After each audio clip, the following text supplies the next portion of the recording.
So let's cover the basics of when it says to make one. So if it says to make one, we're doing an increase.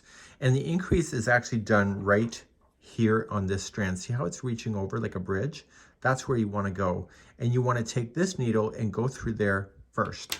So let's do that. So carefully just come around, and I'm holding this from sliding off. Come around and pick up that. Just go right through. I'm doing the knit stitch for this.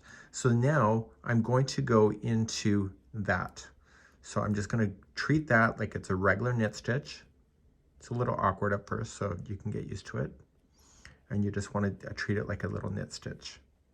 So I'm going in, I wrap, and I'm through, and I pull off. And now I've just made an extra stitch by doing that. So then you can carry on. So I'll demonstrate it one more time. So you go into the bridge with this one here.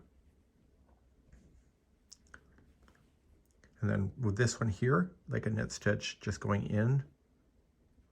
It's a little tricky, at least for me. I'm a new knitter, as you know.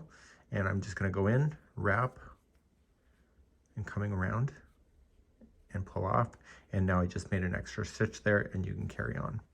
This is how to do make one with knitting.